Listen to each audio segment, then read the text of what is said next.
The era of hyper-consolidation is ending. Welcome to the age of adaptive decentralization. This is the great reallocation of 2026. Welcome to the XFO Intelligence Podcast. Today's episode dives into the great reallocation, why the era of hyper-consolidation is ending in 2026. It's June 16th, 2026, and we're standing at the crossroads of profound economic change. Let's dig in. At first glance, financial markets are reaching new heights.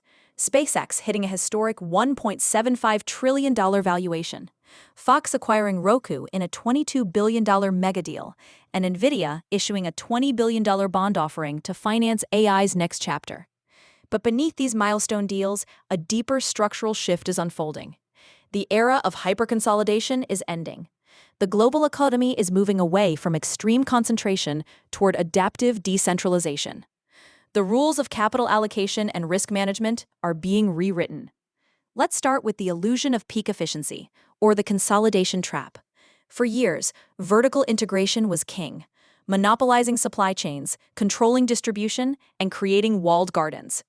The Fox-Roku merger aims to build an advertising juggernaut by combining premium content and a dominant TV operating system. But markets and regulators are now treating extreme concentration as a liability. The world's first trillionaire sparked immediate political backlash, raising calls for federal wealth taxes. Capital is now pricing in regulatory friction, and mega mergers face new antitrust scrutiny. The result?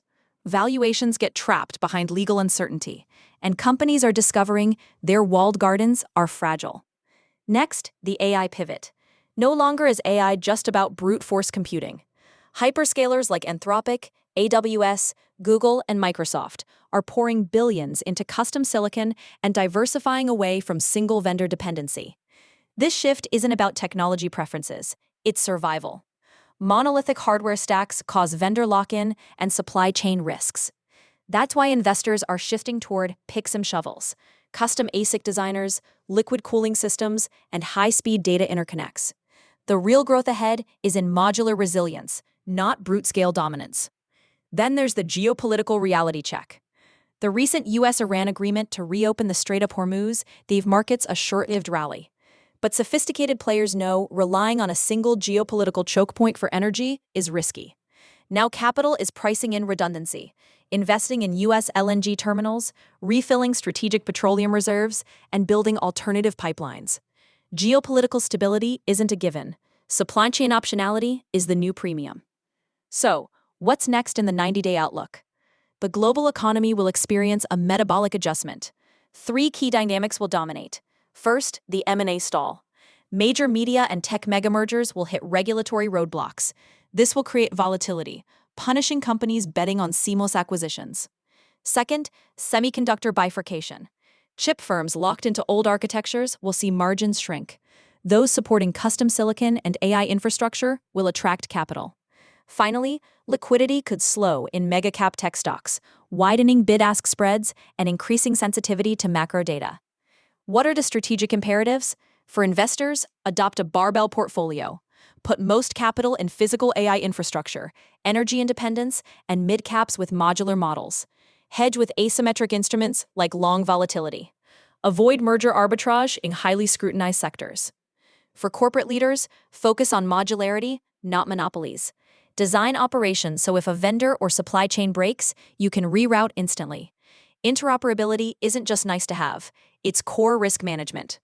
For policymakers, target friction, not just size. Broad wealth taxes or blunt breakups can backfire.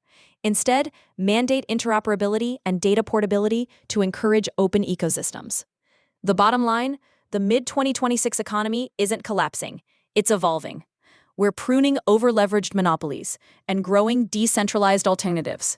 The winners won't be the biggest. They'll be the most adaptable. Thanks for listening to the XFO Intelligence Podcast. If you enjoyed this episode, remember to like, share, and subscribe. We'd love to hear your feedback at xfointelligence@gmail.com. And if you'd like more info about our new Thought Leadership on Demand service, don't hesitate to reach out. Disclaimer: the content provided in this podcast is for informational purposes only and does not constitute financial or legal advice.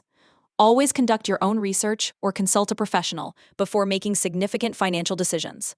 Until next time, stay resilient, stay informed.